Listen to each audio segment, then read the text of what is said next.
இந்த போதா ஒரு குட்டி. இந்த குட்டி தான் நம்ம ரெட் கப்பி போட்ட குட்டி. தெரியுதா? ஒயிட் கலரில் இருக்கும். ஸோ இதை பற்றி தான் இந்த வீடியோவில் பார்க்க போகிறோம். தெரியுதா? அந்த போதா. வாங்க வீடியோக்குள்ளே போகலாம்.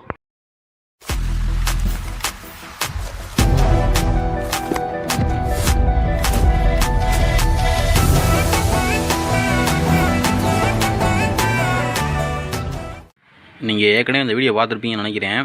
ஸோ பார்த்துருந்தீங்கன்னா உங்களுக்கு தெரிஞ்சிருக்கும். இந்த மீன் வந்து நம்ம காரைக்குடிலேருந்து வாங்கிட்டு இருந்தோம். குட்டி, அதாவது நம்ம வாங்கிட்டு வந்து ஒரு 4-5 நாளுக்கு அப்புறமே குட்டி போட்டுருச்சு. எப்போ அப்படின்னா காலங்காத்தால் வந்து நான் பார்த்துக்கிட்டே இருக்கும்போது ஒரே ஒரு குட்டி மட்டும் நாடு போணுச்சு. சரி குட்டி போடுது, இப்போ தான் ஒரு குட்டி போட்டுக்கிட்டு இருக்கு போல், இனிமேல் நிறையா குட்டி போட்டுரும், எப்படியும் ஒரு 10-15 குட்டி போட்டுரும் அப்படின்னு நான் நினச்சி ரொம்ப நேரம் இந்த இந்த இந்த அட்டையை எடுத்து நான் மேலே வச்சு மறைச்சிட்டு டிஸ்டர்ப் பண்ணாமல் சுற்றி முற்றி வந்து லைட்டாக பார்த்துக்கிட்டு இருக்கேன். அப்பையும் பார்க்குறேன் அந்த ஒரு குட்டி தான் இருக்குது. அந்த ஒரு குட்டியும் இது இந்த அந்த இந்த அம்மா இருக்குல்ல, அது விரட்டிக்கிட்டு தெரிஞ்சு. சரி எதுக்கும் தின்னு போடாமல் அப்படின்ட்டு அம்மாவை கூட அப்படியே இருக்கட்டும் அப்படின்ட்டு அம்மா வச்சுட்டேன். அவள் டேடி இருக்கார்ல, அவரை தூக்கி தனியாக எடுத்து போட்டு வச்சுருந்தேன். ஆனால் அப்பையும் பார்த்தீங்கன்னா அந்த ஒரு குட்டி தான் இருந்துச்சு. அதுக்கப்புறம் குட்டியே போடல. ஆனால் வயிறு பார்த்தீங்கன்னா பெருசாகவே இருந்துச்சு. உங்களுக்கு நீங்கள் பார்த்தீங்கன்னாவே தெரியும், வயிறு வந்து கொஞ்சம் இப்போ கூட கொஞ்சம் கம்மியாக இருக்குது. ஆனால் வயிறு வந்து பெருசாகவே இருந்துச்சு. ஒரு குட்டி போட்டதோட அப்படியே ஸ்டாப் ஆகி அந்த ஒரு குட்டியோடய நின்றுச்சு. நான் ரொம்ப கனவெல்லாம் கண்டு 10 குட்டி 15 குட்டி போட்டுரும். 10 குட்டி 15 குட்டிங்கிறது ரொம்ப கம்மியான ஒரு பேசிக்கான குட்டி போடுறது தான். அசால்ட்டாக போட்டால் 20 கிட்ட போடும். ஓகேங்களா? நான் அப்படின்னு நினச்சிக்கிட்டே கனவு கண்டுட்டு உட்காந்துருந்தேன். கடைசியில் பார்த்தா ஒரு குட்டி ஆக்கி போட்டுச்சு. சரி அந்த ஒரு குட்டியாவது பாதுகாப்போம் அப்படின்ட்டு அதை எடுத்து நம்ம வீட்டில் வந்து ஒரு சின்ன மீன் தொட்டி இருக்குது. அந்த மீன் தொட்டியில் வந்து நம்ம போலார் பேரட் வச்சுருந்தோம். நம்ம ப்ரோ வந்து அந்த போலார் பேரட்டை எடுத்து கஸ்டமருக்கு கொடுத்துட்டாரு. ஒருத்தர் ரொம்ப நாள் கேட்டுக்கிட்டே இருந்தார் அப்படின்ட்டு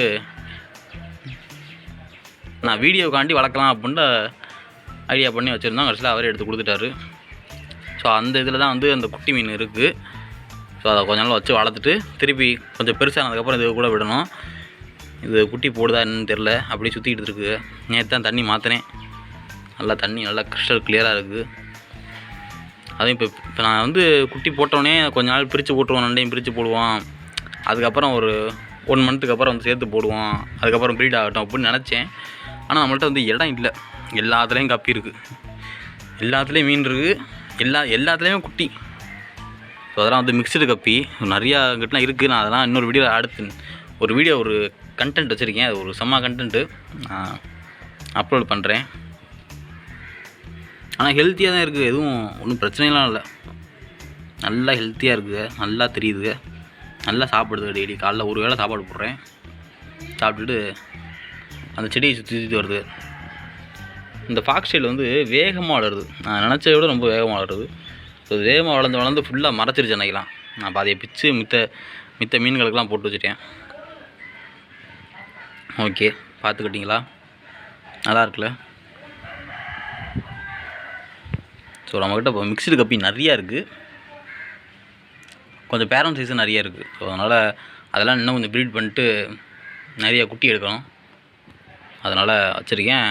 அதெல்லாம் ஓரளவுக்கு செட் ஆனதுக்கப்புறம் நம்ம இந்த மாதிரி மீனே வாங்கி நிறையா ப்ரீட் பண்ணுவோம். ஓகே,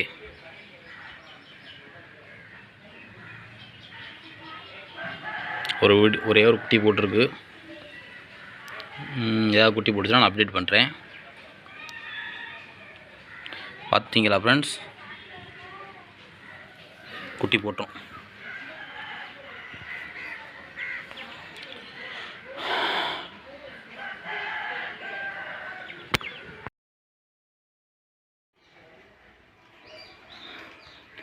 ஒரே ஒரு ஆள் தனியாக தெரிஞ்சுக்கிட்டு இருக்காப்புல. கரெக்டாக ஃபோக்கஸ் ஆக மாட்டாப்புல.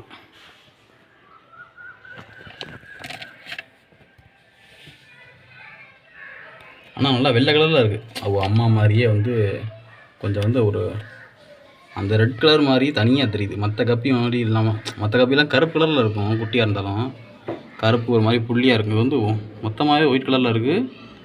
கண்ணும் பார்த்திங்கன்னா ஒரு மாதிரி டிஃப்ரெண்ட்டாக இருக்குது. அதிகபட்சம் வந்து ரொம்ப மேலே தான் தெரியுது. இந்த பாட்டமில் சுற்றாமல் இந்த மேலே அப்படியே மேலே ஆப்பில் தெரிஞ்சுக்கிட்டு இருக்கு. ஏதோ தேடுற மாதிரி. ஒன்று தனியாக இருக்குது. ஸோ நான் வளர்ந்தோன்னு நான் நெக்ஸ்ட் அப்டேட் சொல்கிறேன். இதில் கண்ணு மட்டும் தனியாக தெரியுது. ஏதோ மின்மணி பூச்சி மாதிரி.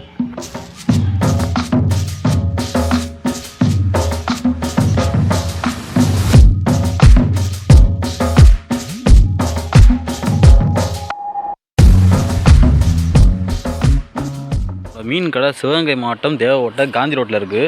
ஸோ காந்தி ரோட்டில் எங்கே இருக்குது அப்படின்னா நான் உங்களுக்கு வழி சொல்கிறேன். ஸோ இப்போ பார்த்திங்கன்னா நம்ம காந்தி ரோட்டில் தான் நிற்கிறோம். இதுதான் காந்தி ரோடு.